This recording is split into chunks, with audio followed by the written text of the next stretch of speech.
여러분 안녕하십니까?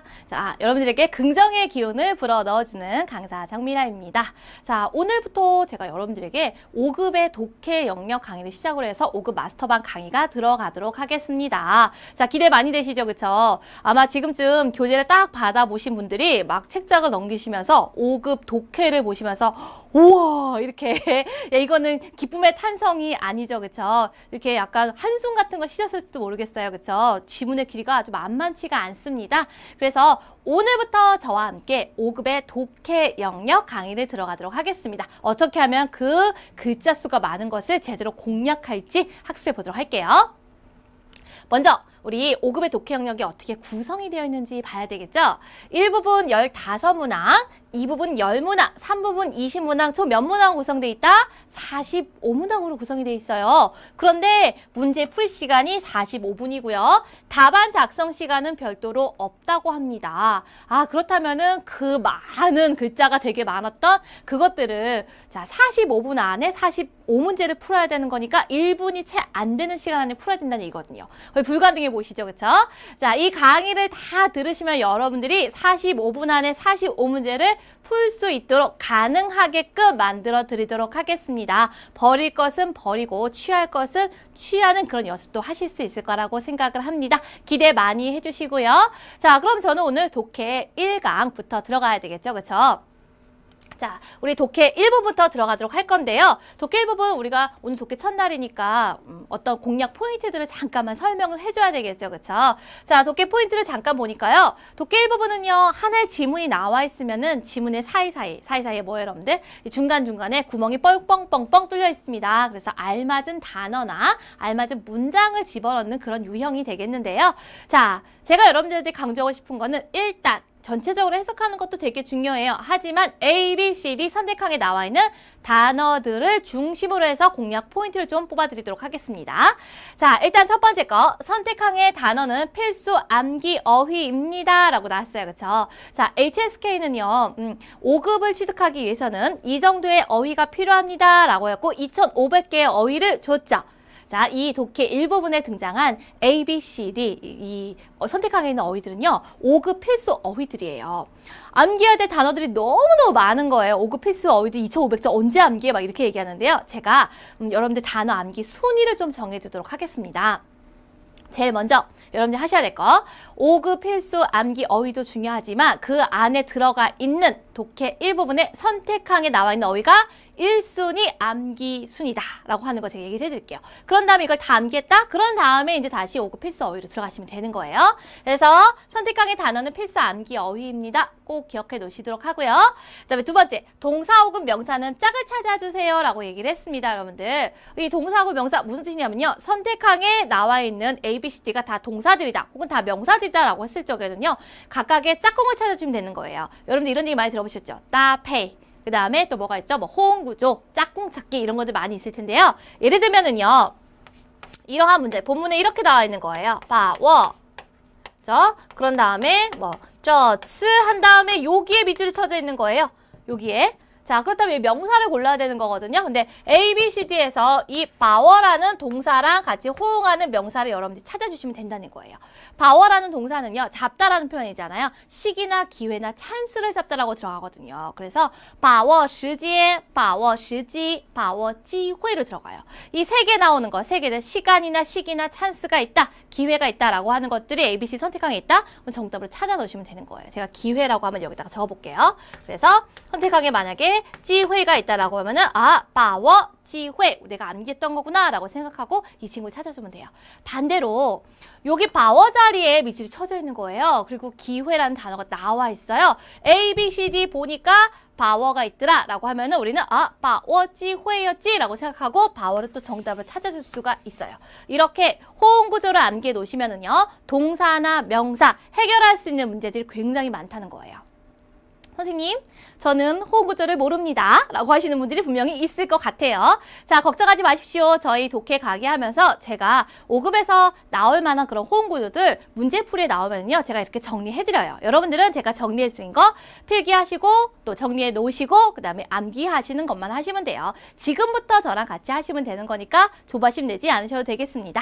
자, 그 다음 볼게요. 형용사는 문맥의 파악이 중요해요. 라고 나왔죠. A, B, C, D 선택항에 형용사들이 나와 있어요. 형용사들은 보통 묘사를 하거나 어떤 감정적인 색채가 들어가 있는 것들이잖아요. 그러다 보니까 전체 문맥을 통해 가지고 이렇게 진행이 돼 갖고 이러한 단어가 정답이구나 라고 유추할 수 있는 그러한 문제들이거든요. 그래서 형용사는 문맥 파악이 급선무입니다 라고 하는 거 좀 알아두세요. 자, 그런 다음에 만약에 선택항에요. 부사나 개사가 나와 있어요. 이렇게 됐을 경우에 부사나 개사는요. 개별 용법이 관건입니다 라고 나는데요. 물론 부사나 개사의 단어의 뜻을 알면 좋아요. 하지만 단어의 뜻을 모른다고 해도 우리가 용법적인 게 있거든요. 예를 들면 제가 이렇게 얘기해요. 깜번이라는 부사가 있어요. 깜번이라는 건 이거는 근본적으로라고 들어가는 게 아니라 전혀 아예라고 하는 부사거든요. 근데 이 친구 같은 경우는요. 根本不知道根本没有라고 해가지고요. 뒤에 이렇게 부정부사 뿌나 메이랑 되게 친해요. 그래서 根本不, 根本没로 암기하거든요. 근데 만약에 문제를 딱 봤는데요. 이 밑줄 뒤에 뿌자가 있다 라고 하는데 A, B, C, D에 根本이 있다. 그렇다면 이 친구를 먼저 여기다 대입해갖고 해석을 해갖고 풀이하시면 된다는 얘기예요. 만약에 뿌자나 메이자가 없다? 그럼 根本은 정답이 아닐 가능성이 되게 높겠죠. 그래서 이렇게 소거하실 수 있다는 얘기예요. 그래서 부사나 개사는 개별 용법이 중요해요. 또 이런 질문이 나올 것 같아요. 선생님, 저는 부사나 개사의 개별 용법을 모르는데요. 네, 당연히 모르실 거예요. 그건 제가 여러분들한테 알려드려야 되는 거잖아요. 강의 차근차근 들으시면요. 만약에 건번이 나와 있다. 제가 이렇게 개별 용법을 해드리는 거예요. 그렇죠? 이 강의 차근차근 들으시면요. 많은 것들이 여러분들한테 돌아갈 것이라고 제가 장담합니다. 자, 이렇게 하고 제가 독해 일부분 포인트를 이렇게 간단하게 해드렸어요. 그럼 문제를 통해 갖고 한번 제가 살펴보도록 하겠습니다. 이 문제는요, 우리 교재에 나와 있는 문제가 아니에요. 제가 기출문제 중에서 좀 뽑아갖고 온 건데요. 한번 생각해 보세요, 여러분들. 1번이 이렇게 나와 있는데, 여기 앞에 있는 그어이가 났어요. 뭐뭐 할 수 있다라는 표현이거든요. 조동사예요. 조동사. 자, 그 다음에 1번의 뒤쪽을 보니까요. 窗外的风景이 났어요. 얘는 명사 덩어리예요. 조동사 뒤에 쓰이고 명사의 앞에 쓴 거는 우리는 동사를 골라야 된다라는 거 알 수 있거든요. 동사는 누구랑 짝꿍이다 여러분들? 명사랑 짝꿍이에요 라고 보니까 여기가 펑징이 나왔어요. 그래서 자, 什么什么风景으로 혹시 암기한 게 있으면은 여러분들 집어넣으시면 된다는 얘기예요. 아직 없으시죠? 그럼 지금 저랑 같이 하면서 암기해 놓는 거예요. 자, A번의旅游는요, 여행을 하다라는 표현이거든요. 근데 난 베이징을 여행해라고 할 적에 我旅游 베이징 여태까지 이렇게 쓰신 분 계신가요? 자, 바꾸셔야 됩니다. 旅游는요, 뒤에 목적어를 가질 수 없는 자동사예요. 그래서 만약에 북경을 여행하다라는 표현 쓰고 싶다라고 하면 旅游 앞쪽에 취나 라이나 따오를 쓰셔갖고 去北京旅游 来北京旅游로 가져가셔야 돼요. 그래서 일단 이 친구는 뒤에 목적어를 붙일 수 있다 없다? 없다라는 거 기억하셔야 돼요. 그 다음에 注意 치우는 추구하다, 쫓다라는 표현인데요. 무엇을 쫓아요, 여러분들? 행복을 쫓아간다든지 아니면 화려함을 쫓아간다든지 이렇게 들어가죠. 그렇죠? 그래서 이 보통 추상적인 명사를 자, 뒤에 목적어로 가져오는 경우가 많습니다. 그 다음 갈게요. 신상의 샹자가 뭐냐면요, 여러분들 눈으로 보는 걸 얘기하거든요. 신상은 감상하다라는 표현을 가지고 있어요. 누구랑 같이 호응구조일까요, 여러분들?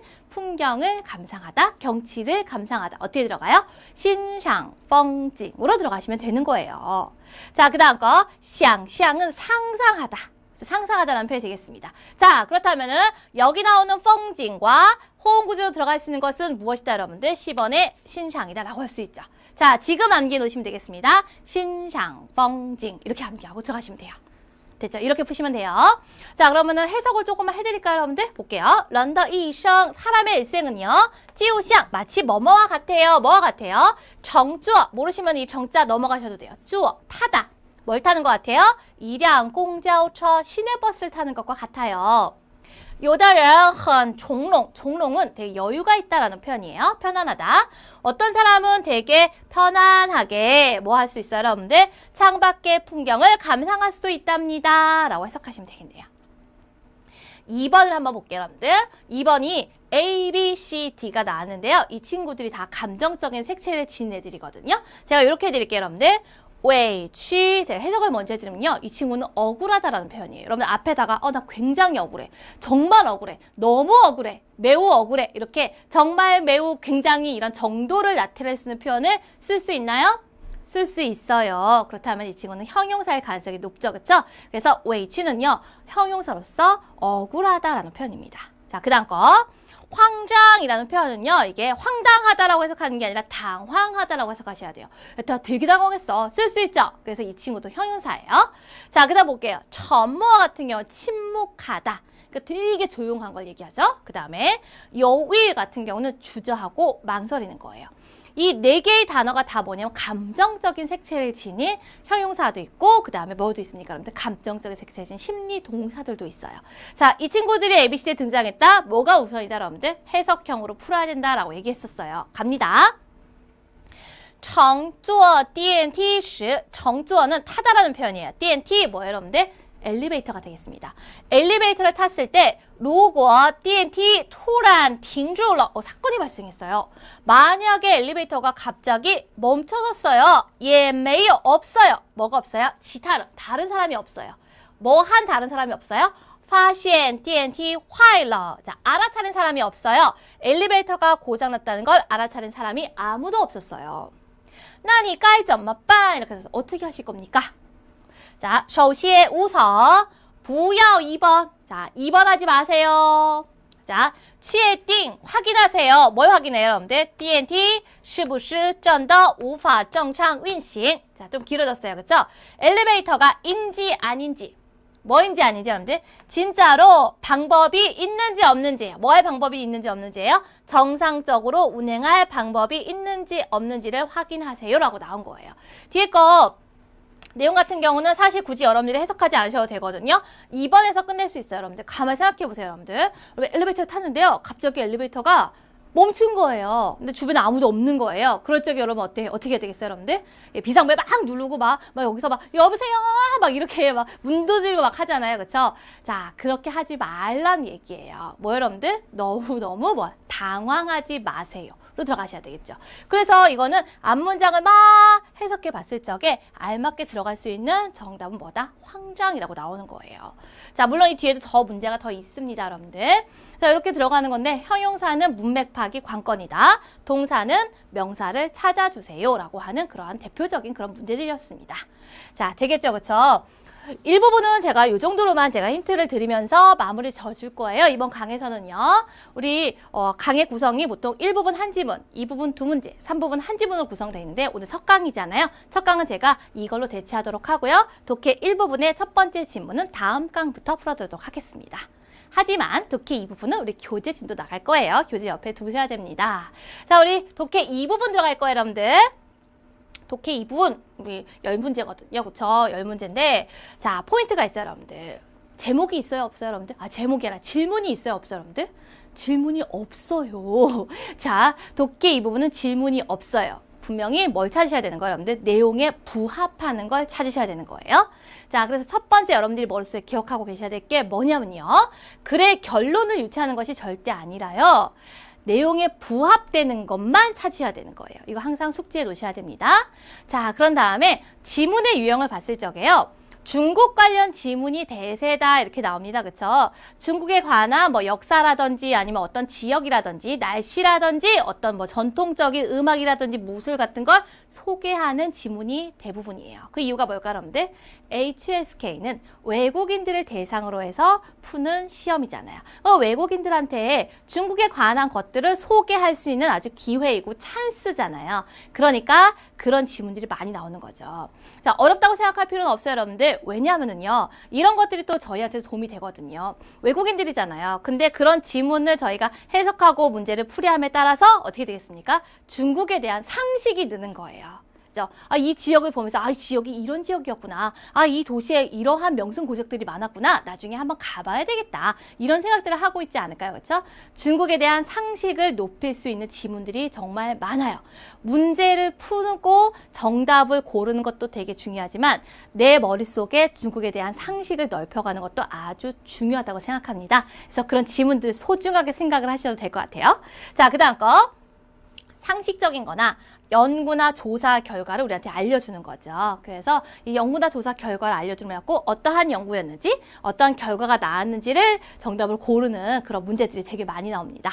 자, 그 다음에 이야기 전개글은 끝까지 읽는다라고 나왔는데요. 아주 재밌는 이야기 전개글이 나온 거예요. 유머고사가 나올 수도 있고 어떤 고사성어나 이소부화 내용들이 나올 수도 있어요. 그렇죠? 자, 근데 중국의 이야기글은요. 대부분 반전이 있습니다. 그래서 내용 파악을 다 해보시고 난 다음에 정답을 고르셔야 되는 게 되겠습니다. 자, 이 정도만 해드리도록 할게요. 자, 그러면은 본격적인 문제를 좀 풀어보도록 할까요, 여러분들? 독해 이 부분은 교재 문제를 나갈 거예요. 자, 교재 펴셨죠? 몇 페이지 펴시면 될까요? 22페이지 펴시면 되겠습니다. 자, 22페이지 61번 이렇게 구성이 돼 있어요. 질문이 없어요, 그쵸? 학생들이 물어봅니다. 선생님, 이 독해 이 부분 풀 적에 A, B, C, D 선택항을 먼저 읽어봐야 되나요? 아니면 지문을 먼저 읽어야 되나요? 이렇게 물어보는 경우가 되게 많이 있는데요. 자, 딱 하나로 규정 지을 수가 없어요. 저 같은 경우는 문제에 따라서 좀 달리 풀이를 해야 된다라고 얘기를 하는데요. 자, 예를 들면 이렇게 들어가죠. A, B, C, D 선택항을 봤는데 딱 봤는데 주어가 똑같아요. 주어가 같다라고 하면은요, 재빨리 뒤에 다른 부분의 핵심을 캐치를 하셔갖고 여러분들이 그 다음에 지문을 해석하시면 돼요. 그래서 주어가 같으면은 선택항을 먼저 본 다음에 그 다음에 지문으로 가세요라는 방법. 그 다음에 봤을 적에 주어가 다 달라요. 완전 다른 거예요. 내용이 완전 다른 것 같아요. 그렇다면은 여러분들은 어디부터 여러분들? 본문을부터, 지문을부터 먼저 읽으신 다음에 그 다음에 선택항을 해석을 하셔갖고 정답을 찾으셔야 된다는 거죠. 그런 식으로. 자, 그 다음에 봤을 적에 여기 숫자들이 나왔어요. 선택항에. 숫자들이 나왔는데 이렇게 숫자들이 나오면은요. 이 숫자들이 맞는지 아닌지 위로 올라가서 여기 부분만 먼저 읽고 얘가 정답인지 아닌지 소거하실 수 있어요. 그죠? 그다음에 여기도 마찬가지요. 2009년 9월 9일에 나왔으니까 2009년 9월 9일날 이러한 사건이 있었는데 이것이 여기에 정답에 부합되는지 안 되는지를 보시면 되는 거죠. 숫자들이 나온다면은 숫자가 들어간 그 부분을 먼저 보신 다음에 정답인지 아닌지, 그쵸? 소거를 하거나 취하거나 하시면 된다는 얘기예요. 이렇게 문제에 따라서 선택항이 나온 내용에 따라 갖고 문제를 푸는 방식은 되게 여러 가지가 있는데요. 우리는 강의잖아요. 그리고 제가 독해 이 부분은 요 한 문제만 풀어줄 게 아니잖아요. 그래서 순서가 있어야 돼요. 고정된 순서가. 그래서 저는 어떻게 그냥 풀어줄 거냐면요. 지문을 해석을 하고 그 다음에 ABC 선택항을 보는 그러한 순서로 해갖고 계속 풀이를 해드리도록 하겠습니다. 자, 이해되셨죠? 그렇다면은 우리 한번 문제를 보도록 하겠습니다. 자, 61번에 우리 요 지문을 먼저 보도록 할게요. 어떤 일인지. 중국이에요. 중국 관련 지문이 이것도요. 되게 재밌는 이야기예요. 가볼게요. 위에来越多的年轻人 누가 여러분들? 젊은이들이에요. 점점 더 많은 젊은이들이 바 A, 위, B 자, 이렇게 되는 거죠. 저 을이에요. 联系在一起까지 나온 거예요. 지금 보니까. 해석해 볼게요. 점점 더 많은 젊은이들이 登记结婚的日子 登记는 등기하다라는 표현이죠. 그래서 혼인신고를 하다라고 할게요.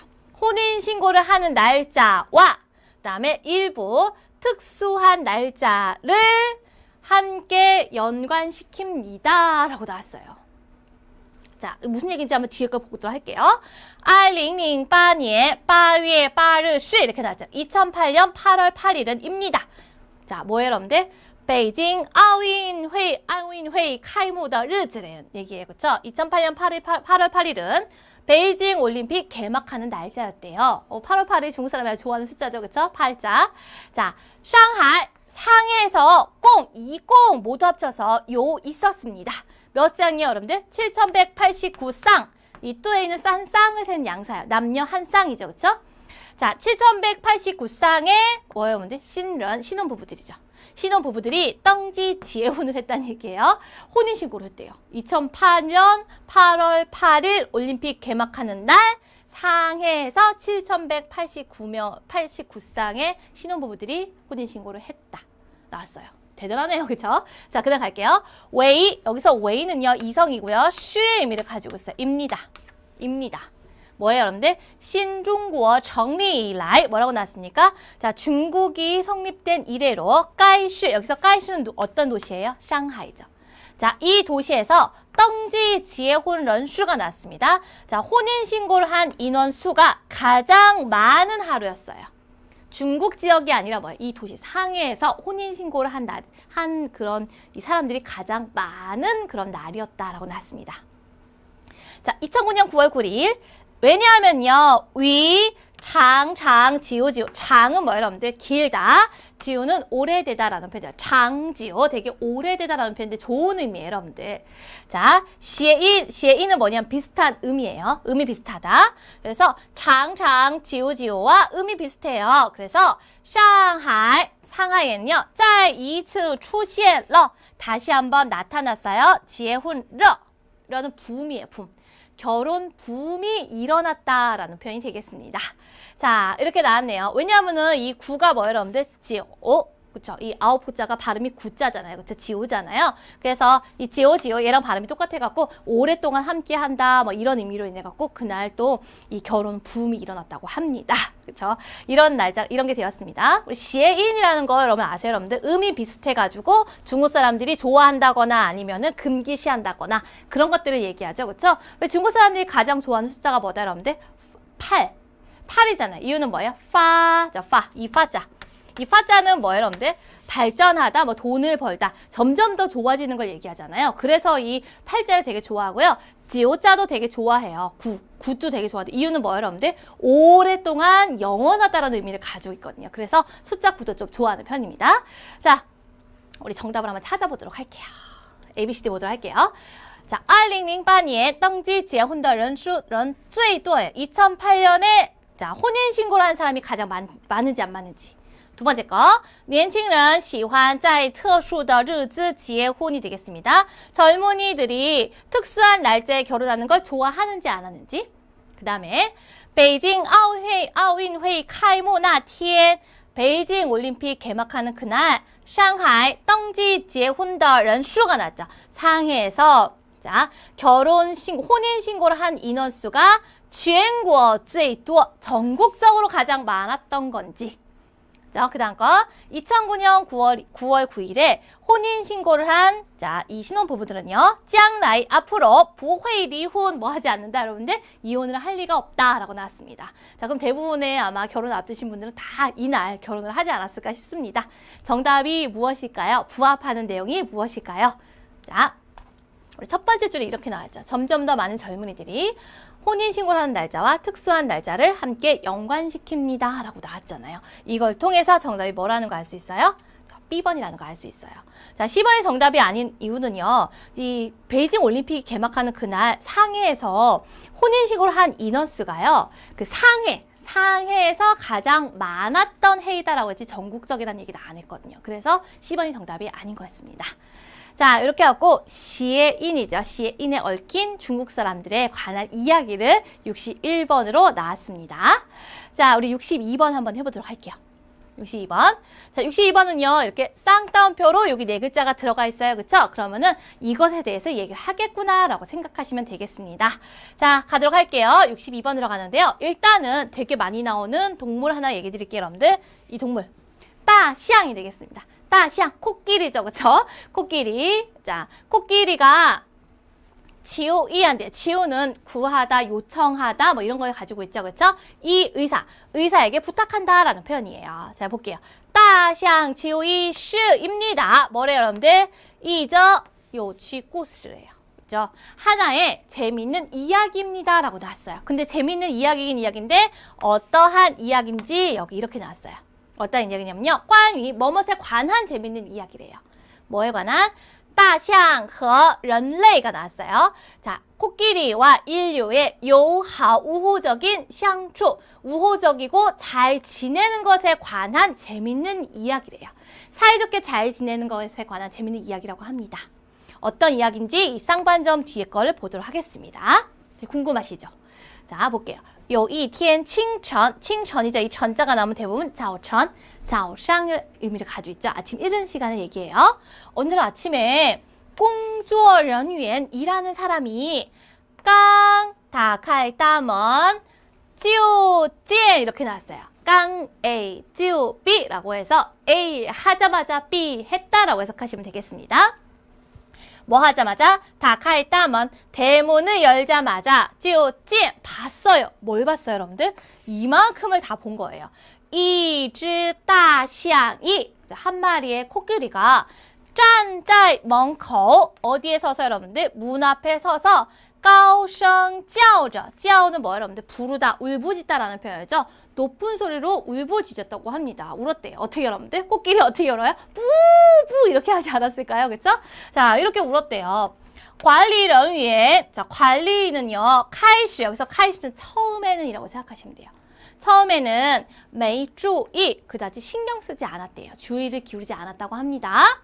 想把大象赶走 뭐 하고 싶었어요, 여러분들? 把大象 코끼리를 赶走 내쫓고 싶었어요. 그냥 내쫓고 싶었어요. 그런데 大象 부엔이 리카에 뭐 하는 거예요, 여러분들? 떠나는 걸 원하지 않은 거예요, 코끼리가. 자, 관리人员 관리는요. 看到 느꼈어요. 뭐 하다고? 지관 이상하다고 느꼈어요. 자, 跟着 건자 뒤에 저자가 붙었잖아요. 그럼 따르다라는 표현이에요. 跟着他 자, 그를 따라서 여기서 그는 코끼리죠. 코끼리를 따라서 来到了 어디까지 왔어요? 어디까지 왔어요? 一群象中 한 무리의 코끼리 한 무리 속으로 왔다고 해요. 자, 发现 발견했어요. 뭘 발견했냐면요. 地上 바닥에 躺着 누워있는 걸 발견했어요. 무엇이? 一头大象 코끼리 한 마리가 바닥에 누워있는 걸 발견한 거예요. 이 코끼리가 어때요? 被打伤 상처를 입은 그죠? 다친 코끼리가 땅에 이렇게 누워있는 걸 발견한 거예요. 这时 이때 그는 비로소 알아차렸습니다. 깨달았습니다. 이해했습니다. 무엇을? 大象的意思 코끼리의 뜻을, 의미를 라고 되겠죠. 코끼리가 어떤 의미를 지닌 거예요? 여기 지금 데리고 온 거잖아요. 다친 자기 동료 코끼리 쪽으로 데리고 온 거잖아요. 그렇죠? 그러니까 의사를 데리고 온 거잖아요. 도와달라는 거겠죠. 그렇죠? 도움을 청했다는 그런 이해가 되겠습니다. 되게 짠하다. 그렇죠? 예. 자, 여기까지 해갖고 제가 내용 파악을 해드렸습니다. ABCD 한번 볼게요. 자, 大象来找工作人员 이렇게 나왔습니다. 자, 코끼리가 자, 이 일하는 사람이죠. 그렇죠? 관리인을 찾아온 것은 给自己看病 스스로에게 자, 병을 보기 위함했다. 그래서 한마디로 뭐예요? 스스로 진료를 받기 위해서였다라는 표현인데 그건 아니었던 것 같아요. 그다음 보겠습니다. 大象饿了 이런 배고프다는 얘기가 한 글자라도 나왔나요, 여러분들? 전혀 언급이 안 됐죠. 해석해 볼게요. 자, 코끼리가 배가 고팠어요. 그래서 부엔이 리카에 떠나길 원하지 않았다라는 게 되겠고요. 그 다음 거, 管理人员被大象的叫声吵醒了 있죠. 관리원은요, 뭐에 의해서? 코끼리의 울음소리에 의해서 깨어났다. 그러니까 관리원이 이렇게 자고 있었는데 밖에서 코끼리가 뿌 하고 울은 거예요. 그래서 관리원이 퍼뜩 이렇게 깨어났다? 네, 그런 내용이 바로 이 10번이에요. D번, 大象来找管理人员 자, 코끼리가 관리원을 찾아왔어요. 뭐 하라고 여러분들? 治疗 자, 뭐 하는 거예요? 치료해달라고요. 受伤的 동반은 동료를 얘기하는 거죠. 다친 동료를 치료해달라고 관리원을 찾아왔다라는 게 되겠습니다. 자, 되었죠? 어떤 게 정답인지 한번 살펴볼까요?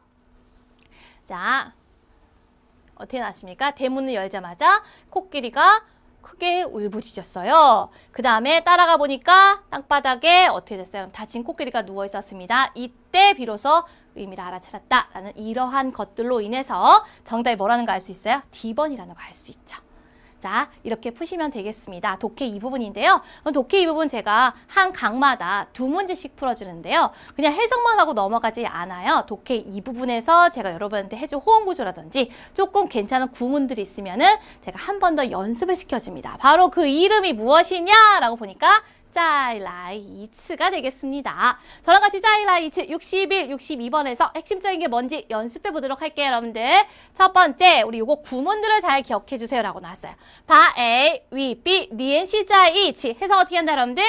A와 B를 함께 연관시키다, 연결하다라고 해석하시는 거예요. 하실 수 있죠, 그쵸? 자, 그 다음 가겠습니다. 추시에는 뭐예요, 여러분들? 새로 나타나는 거잖아요. 그쵸? 什么什么热 붐이에요, 붐. 자, 그래서 결혼 붐이 불었다라고 할 적에 추시에 지혜후热예요. 요즘에 건강을 위해서 자전거 타는 붐이 불었잖아요. 그럴 적에 추시에 自行车热라고 하시면 되겠습니다. 그래서 이런 것들 기억하시고요. 그 다음에 우리 대문을 열다, 문을 열다 어떻게 하면 돼요, 여러분들? 打开大门 따자 빼고 어떻게 하면 될까요? 打开门 이렇게 하시면 되겠습니다. 그 다음 거 게 누구누구 칸빛 누구누구를 진료해주다, 치료해주다라고 해석하시면 되겠습니다. 이런 구문들 기억해 주시면 돼요. 자, 오늘 60일에서 62는 이렇게 4개밖에 안 되지만 또 다음 강에서는 더 좋은 짤라이츠가 기다리고 있습니다. 기대 많이 해주세요. 이 짤라이츠요. 자, 여기까지 해서 저는 독해 2부분 강의 마치도록 할게요. 독해 3부분 가야 되겠죠. 독해 3부분, 독해 3부분도 우리 교재 문제 풀어줄 거예요, 여러분들. 자, 우리 독해 3부분 어떻게 구성되어 있는지 아까 구성을 살짝 봤는데요. 이 20문제로 되어 있거든요. 근데 공략을 어떻게 해야 될지 좀 보셔야 될 것 같아요. 독해 3부분은요. 하나의 지문이 있어요. 그 다음에 문제가 자, 한 3개, 4개 막 이렇게 딸려 있는 걸 얘기하는 거겠죠. 그쵸? 자, 독해 쓴 한 부분 일단 기억하실 거는요. 지문의 전개 순서가 문제의 순서이다 라고 생각하시면 되겠습니다. 예를 들면은요. 여기 1번이 나왔습니다. 1번 문제의 정답은 어디 있다? 이 앞부분에 있다. 2번 문제의 정답은 그 밑에 있다. 3번 문제의 정답은 여기 있고요. 4번 문제의 정답은 여기 있다 라고 해갖고 자, 지문의 전개 순서가 문제의 순서다라는 게 대부분이에요. 100% 그렇진 않지만 대부분이 그렇게 됩니다. 라고 하는 거 얘기해 드리고요. 그 다음에 글의 주제와 화자의 견해는 첫 단락과 마지막 단락에 언급이 되어 있다. 맞죠? 이럴 경우에는요. 뭐 예를 들면 글의 주제와 화자는 여기 첫 번째 단락이나 마지막 단락에 자, 유추할 수 있다라고 하는 거 기억하시고요. 그 다음에 질문을 먼저 확인하고 핵심어를 파악한다라고 나왔죠. 그쵸? 지문을 먼저 쭉 읽어가는 게 아니라 자 1번, 2번, 3번, 4번이 있으면 질문을 먼저 파악하는 거예요. 여기서 주의하실 점. 질문을 파악을 하되 A, B, C, D 선택하기 되게 길다. 전혀 볼 필요 없어요. 질문만 파악하고 질문의 핵심어만 골라서 그 부분을 찾아가서 해석을 하시면 되는 거예요. 자, 그 다음 거 시험 보기 1, 2주일 전부터 집중적인 문제풀이 스타일로 학습한다 라고 나오는데 이게 뭐냐면요, 여러분들. 자, 이렇게 긴 지문을요, 여러분들이 정독을 하기란 정말 쉽지 않습니다. 자, 근데요, 중요한 건 뭐냐면요. 이렇게 정독을 하면서 되게 빠르게 읽고 해석을 하셔야 되는 거잖아요. 되게 어렵잖아요. 그런데 독해 3부분 같은 경우는요. 여러분들 정독 실력을 좀 요하는 게 아니라 여러분들이 장지문을 읽는 눈을 키우라고 나온 지문들이에요. 그래서 장지문 보는 습관을 들이셔야 돼요. 이게 해석이 되든 안 되든 그냥 쭉쭉쭉쭉 보고 읽어 내려가는 그런 습관을 기르셔야 된다는 얘기예요. 그러면 어떻게 해석하시면 되냐면요. 시험 보기 1, 2주일 전에 하루 딱 날 잡아가지고요. 집중적으로 한 세트에 있는 5 지문을요. 쫙 그냥 문제풀이를 하는 거예요. 사전도 보지 말고 여러분들 실력이 맞는지 안 맞는지 확인할 생각도 하지 말고 그냥 장지문을 보면서 문제 푸는 거. 몇 개 맞았는지 그런 것도 신경 쓰지 마시고요. 그렇게 해갖고 시험 보기 1, 2주일 전에 한 3세트에서 5세트 정도의 독해 3부분만 날 잡아서 딱딱딱 풀어보시잖아요. 그러면은 장지문을 보는 데 있어갖고 겁이 나지 않을 거예요. 그러니까 그거를 여러분들이 이제 생각하시면 되고요. 평소에 독해 3부분에 집중해서 학습하시지 마세요. 평소에는 독해 1, 독해 2부분을 집중해서 학습을 하시면 되겠습니다.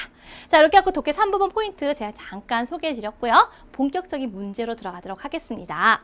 여러분들 교재 몇 페이지 펴시면 되냐면요. 26페이지 펴도록 하세요. 자, 26페이지 첫 번째 지문인데요. 71에서 73번. 와, 이만큼의 지문이 있어요. 그리고 3개의 문제가 있습니다. 라고 했어요. 자, 그럼 여기서 지문을 보면서 제가 하나만 말씀드릴게요, 여러분들. 여러분, 이 지문은 몇 개의 단락으로 구성이 되어 있는 지문일까요? 몇 개의 단락이 여러분들? 이 단락이라 하면 뭐냐면요. 이렇게 앞에 딱 2칸이 들어가 있잖아요. 그쵸? 자, 이런 것들이 있는 게 하나의 단락이에요. 그래서 이 지문은요. 자, 한 단락, 그 다음에 2개의 단락, 3개 단락, 4개 단락으로 구성이 되어 있는 단락문이 되겠습니다. 4개의 단락문이에요. 자, 됐죠? 이거 하나 기억하셔야 돼요. 자, 그런 다음에 우리 질문을 봤을 적에 72, 73, 74, 71, 72, 73번을 볼 건데요. 뭐부터 봐야 된다, 여러분들? 질문을 먼저 보세요라고 했어요. 질문을 제가 해석해 볼게요.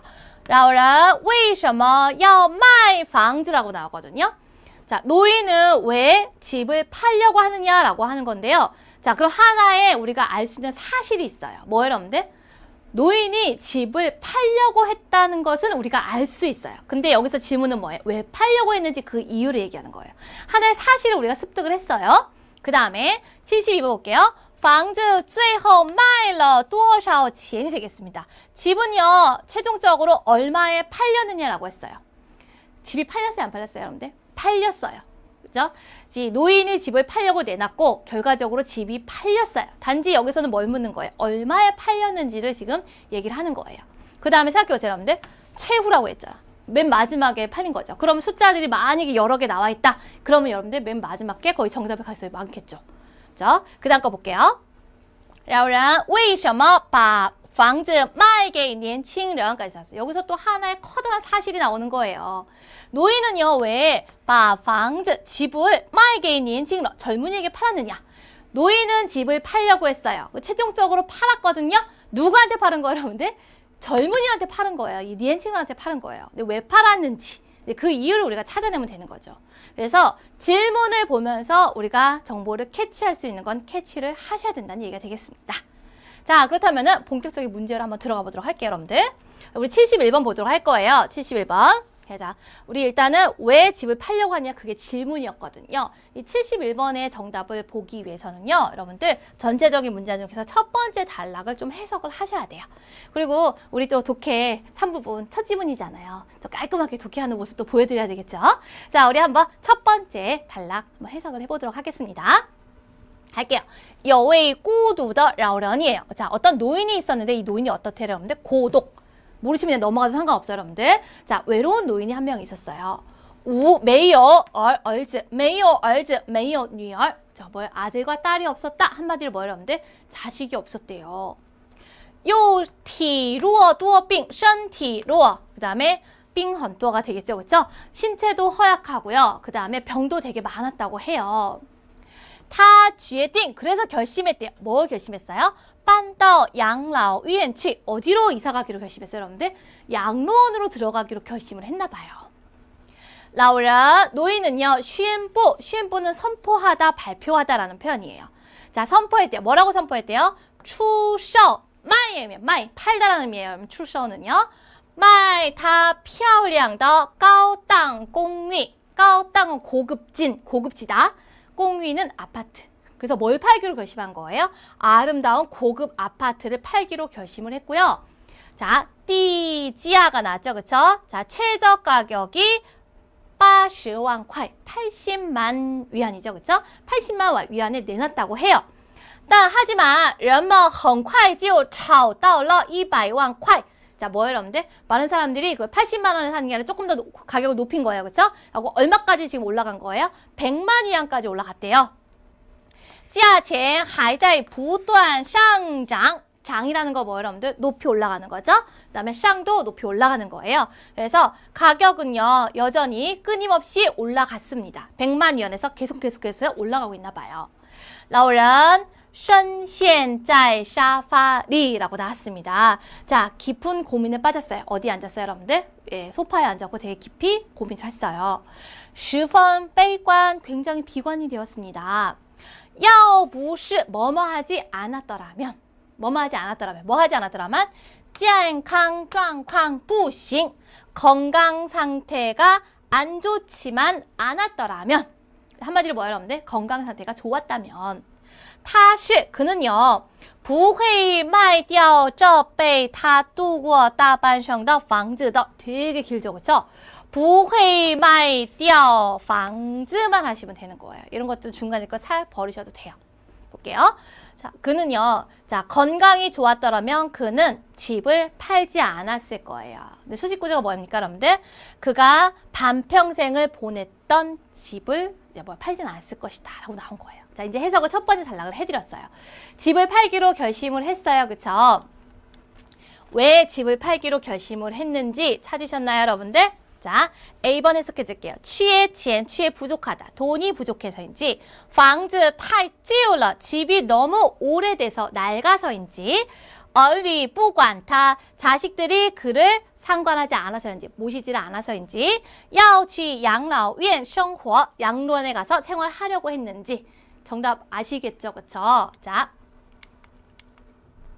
정답은 몇 번 들어가시면 되겠습니까, 여러분들? 예, 양로원에 가서 생활을 하려고 했다는 거 아실 수 있을 거라고 생각합니다. 자, 이렇게 하고 첫 번째 단락 그 이유까지 해봤었어요. 그쵸? 자, 이번에는 그러면은 그 71번 해결했으니까 72, 73번 문제도 한번 해결해 보도록 하겠습니다.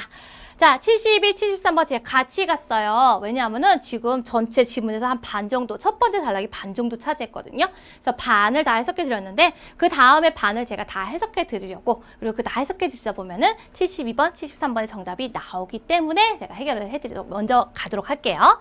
72번 갈게요. 자, 최후에 얼마에 팔렸느냐 숫자들 찾아가시면 돼요. 그쵸? 그 다음에 73번 나왔습니다. 왜 젊은이에게 팔았냐라는 표현인데 여러분들 일단은 최후에 얼마나 팔았느냐에서 정답이 80원이랑 200원은 정답이 아니라는 거 알 수 있는 게 왜 알 수 있어요, 여러분들? 첫 번째 단락을 해석을 하면서 그 집을 내놓았을 적에 그 내놓은 값이 얼마였다, 여러분들? 80만 위엔이었는데 사람들이 거기다 막 더 돈을 붙여갖고 얼마까지 뛴 거예요, 여러분들? 100만 위엔까지 뛰었잖아요. 그러니까 최후의 팔린 값이 아니었어요. 그러면 둘 중에 하나는 얘기네. 와, 더 적은 금액이다. 자, 우리 한번 보도록 하겠습니다. 우리 제가 해석을 이만큼을 다 해드릴 거예요. 지금요. 다 해드릴 거예요. 같이 갑니다. 자, 이거. 자, 이 주어라고 읽으셔야 돼요. 주어는 뭐냐면 주어주황이죠. 옷을 얘기하는 거죠.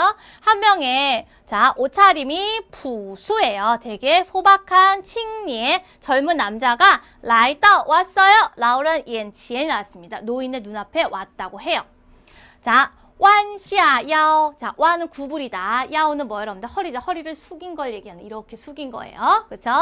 자, 띠성쇼 허리를 숙이고 낮은 목소리를 얘기했대요. 뭐라고 얘기했냐면요. 先生, 我也很想买这个公寓. 저 역시 이 아파트를 굉장히 사고 싶어요. 하지만 我只有10万块钱. 얼마밖에 없어요, 여러분들? 10만 위엔밖에 없어요. 하지만 如果您把公寓卖给我, 만약에 당신이 아파트를 나에게 파신다면 我保证, 제가 책임지겠습니다. 보증하겠습니다. 보장하겠습니다. 무엇을? 会让您, 당신으로 하여금 依旧生活在这里. 依旧는 还是 仍然의미예요. 여전히 이곳에서 생활할 수 있을 거라고 확신합니다. 생활하게끔 하겠습니다. 和我一起喝茶, 저와 함께 차를 마시고, 读报, 신문을 읽고, 散步, 산책을 하고, 天天都快快乐乐的, 이렇게 했죠. 날마다 즐겁게 라고 하는 거예요. 어떤 뜻인지 아시겠어요, 여러분들?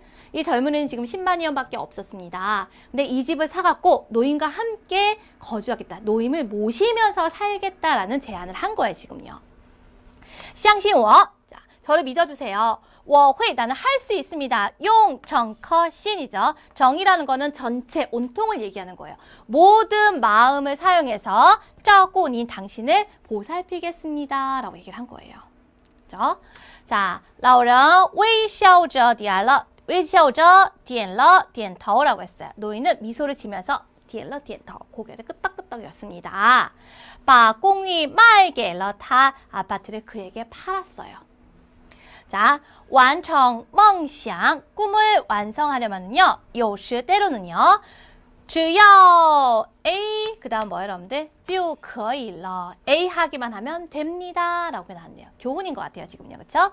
你拥有一颗爱心爱人之心이에요. 너가 가지고 있기만 하면 돼요. 무엇을, 여러분들?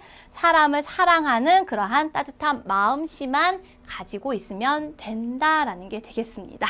자, 돈은 그렇게 중요하지 않다는 게 됐죠. 이 노인이 되게 외로웠잖아요. 그쵸? 이 외로운 노인을 남자가 아주 성실히 잘 모시겠다라고 했던 거였습니다. 아주 좋은 마음을 가진 청년이었던 것 같아요. 자, 집은 마지막에 얼마에 팔렸어요, 여러분들? 얼마에 팔렸습니까? 지금? 네, 아시나요? 10만 위안에 팔렸죠.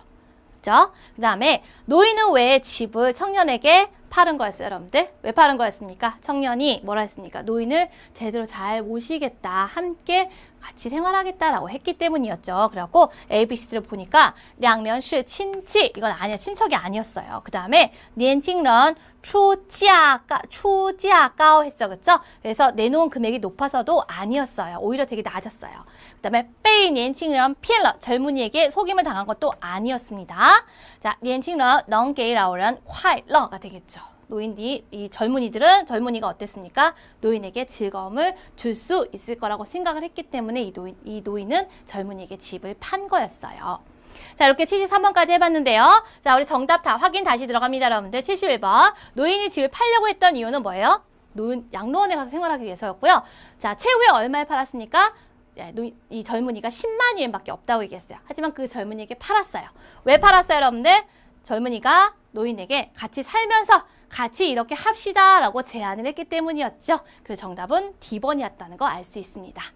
자, 이렇게 하고 제가 오늘 준비한 내용은 다 강의를 했습니다. 여러분들, 어때요, 여러분들? 하실 수 있을 것 같죠? 그쵸? 저와 함께 오늘 1강을 토대로 하고 2강, 3강, 4강 가시면서 어휘도 암기하시고 또 용법도 학습하시고 직독직해도 해가시면서 독해 능력 키우시는 거 자, 추천하도록 하겠습니다. 자, 오늘 강의 여기서 마치도록 하겠습니다. 여러분들 수고 많이 하셨습니다.